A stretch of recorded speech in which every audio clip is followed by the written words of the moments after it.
ఒకసారి మీ పర్సనల్ లైఫ్కి వెళ్తాం. మీరు ఒక ఐఏఎస్ని మ్యారేజ్ చేసుకున్నారు, మీరు మంత్రిగా ఉన్నారు. ఎలా పర్సనల్ లైఫ్ ఎట్లా బ్యాలెన్స్ చేసుకుంటారు? ఆవిడ అక్కడ బిజీ, మీరు ఇక్కడ బిజీ.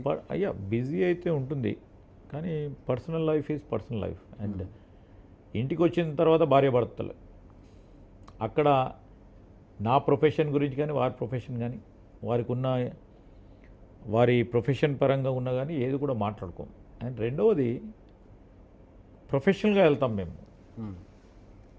ఎప్పుడైనా నాకు వారి డిపార్ట్మెంట్లో పని పడ్డా వారి కింద ఉన్న అధికారికైనా ఫోన్ చేస్తాను, నేను పైన ఉన్న అధికారికైనా ఫోన్ చేస్తాను. ఎందుకంటే వారి స్వభావం ముక్కుసూటిగా స్ట్రేట్గా పనిచేసే వారికి ఆలోచన. ఫర్ ఎగ్జాంపుల్ సపోజ్ ఏదైనా పని చేయలేని కారణం వల్ల పని చేయకుంటే అది వ్యక్తిగతంగా ప్రభావం పడే అవకాశం ఉంటుంది ఇంటికి వచ్చిన తర్వాత. So it's better to avoid అని ఎప్పటివరకు కూడా మేము వి కీప్ సెపరేట్. అంటే రాజకీయాల గురించి చర్చ కూడా జరగదా ఇంట్లో? అస్సలు ఇన్నేళ్లలో అస్సలు కామన్గా ఏదైనా ఉంటే కామన్ మై డైలాగ్ మాట్లాడతారు, కానీ అస్సలు మాట్లాడరు. మీరు పవర్లో ఉండి కూడా ఆవిడ స్థానచలనాలు 2-3 సార్లు మీ గవర్నమెంట్లోనే ఆవిడ ట్రాన్స్ఫర్ అయినటువంటి పరిస్థితి, ఒక శాఖ నుంచి ఇంకో శాఖకి. ఏంటి అంటే అసలు ఏ ఇన్ఫ్లుయెన్స్ ఉండదా? జస్ట్ లైక్ దట్ ఒక ఐఏఎస్ ఆఫీసర్ డెఫినెట్లీ నాట్. వాళ్ళకు ఆటోమేటిక్గా వాళ్ళకున్న హైరార్కియల్లో ఎప్పుడో అప్పుడు ప్రమోషన్ రావాలి, ఎప్పుడప్పుడు పోస్టింగ్ రావాలా. పోస్టింగ్ రాకున్నా కానీ మా మిసెస్ ఎప్పుడు కూడా ఈ పోస్టింగ్ కావాలా, పోస్టింగ్ ఇవ్వకున్నా కానీ ఇది రాలేదు ఎందుకు రాలేదని ఆలోచన చేసే వ్యక్తి కాదు. ఎందుకు చెప్తాను అంటే గత టీఆర్ఎస్ పార్టీ ప్రభుత్వంలో కూడా దాదాపు 1 సంవత్సర కాలం పాటు పోస్టింగ్ ఇవ్వాలి. Okay, because of the political reasons. వాళ్ళు ఏ రీజన్స్ ఆగారు, కానీ మీరు కూడా మంచిదే కదా, వారు ఏ అభిప్రాయంతో ఆగలేదని నాకు కూడా చెప్పలేదు, నేను కూడా ఎవరితో మాట్లాడలేదు. మీకు తెలీదా? నాకు తెలుసు పోస్టింగ్ ఇవ్వకుండా ఇంట్లోనే ఉంటే పోస్టింగ్ మేము కూడా అడగలేదు. పోస్టింగ్ ఇవ్వలేదలుచుకోలేదు ఆ ప్రభుత్వం, ఏ కారణాల వల్ల ఇవ్వదలుచుకోలేదు తెలిసినప్పటికీ స్పష్టంగా కనబడతా ఉంటాయి కదా, ఇవ్వలేదు. ఈరోజు ప్రభుత్వంలోకి వచ్చాం, ఏ పోస్టింగ్ కావాలని కోరలేదు, పోస్టింగ్ వచ్చింది, నడిపించుకుంటూ ట్రాన్స్ఫర్లు. నాకు అదే ఆశ్చర్యం వేస్తుంది, 2 సార్లు ట్రాన్స్ఫర్లు ఆవిడ కూడా ఉన్నారు ఈ శాఖ నుంచి ఆ శాఖకి. అంటే అక్కడ కూడా అప్పుడు కూడా మేము ప్రభుత్వంలో ఉన్నప్పుడు 2004 సంవత్సరంలో సడన్గా కృష్ణా కలెక్టర్గా కూడా వారు తీసి హైదరాబాద్లో వేశారు. అప్పుడు కూడా నేను ముఖ్యమంత్రి గారికి అంత సన్నిహితుడు నేను అడగలేదు, వారు కూడా పోయి అడగలేదు, వారి చీఫ్ సెక్రటరీని కూడా అడగలేదు ఎందుకు తీశారని. ప్రభుత్వం ఆలోచన మేరకు పోతామని పోవటం వారి షీఈ్ ఇండిపెండెంట్గా ప్రొఫెషనల్గా పోయే వ్యక్తి.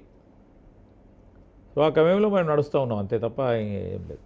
So we are quite clear about our roles. చాలా రేర్గా ఉంటాయి ఇట్లాంటి. బ్యాక్ హోమ్ అస్సలు మాట్లాడమని.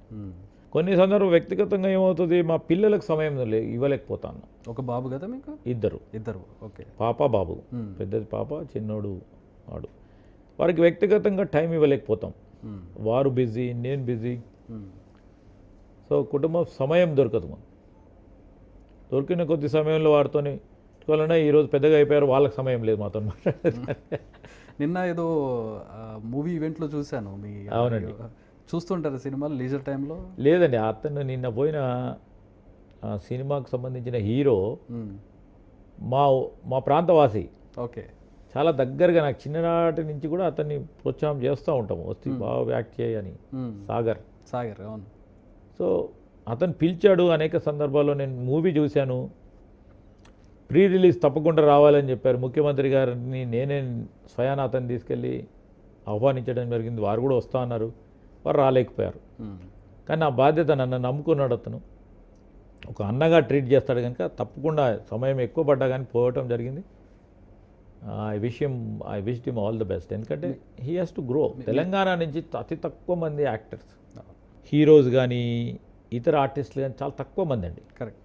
ప్రత్యేకంగా ఈ సాగర్ ఏంటంటే కష్టపడి వచ్చాడు. ఉదాహరణకి రామగుండం ప్రాంతం నుంచి ఒక హీరో కావాలి, హైదరాబాద్ పోయి స్థిరపడాలా అని వచ్చి ఒక హీరోగా 4 సినిమాలు యాక్ట్ చేస్తానంటే చిన్న పని కాదు. సో అలాంటి వారికి ప్రోత్సాహం చేయాల్సిన బాధ్యత. వాడు ఎవరేమైనా అనుకున్నా కానీ ఇదేంది సినిమా దాంట్లో పోయి మంత్రి గారు ఉన్నారని అనుకుంటుండొచ్చు కొంతమంది. బట్ అతను నా పైన ఉంచుకున్న నమ్మకం, అతన్ని ప్రోత్సాహం చేయాలి. ఆ తెలంగాణ సంబంధించిన ఆర్టిస్టులను ప్రోత్సాహం చేయాలి అనే మాకు ఓ ఉద్దేశం, ఒక ఆలోచన.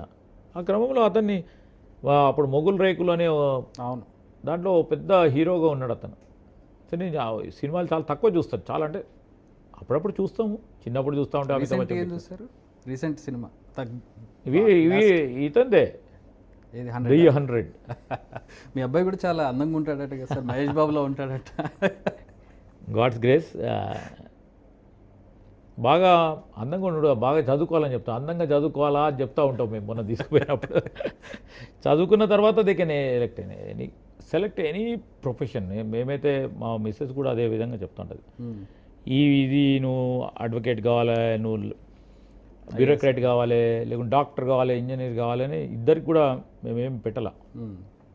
వి జస్ట్ టోల్ దెమ్ మంచి చదువుకోవాలి, మంచి సిటిజన్ కావాలి. ఫస్ట్ ఆ ఎంపతి అనే ఎలిమెంట్ మీలో ఉంటే ఏ విధంగానైనా మీరు ఎటుపోయినా కానీ you will be a good citizen అనే ఒక ప్రిన్సిపల్ని ఇన్కల్కేట్ చేస్తూ పోతూ ఉంటాం.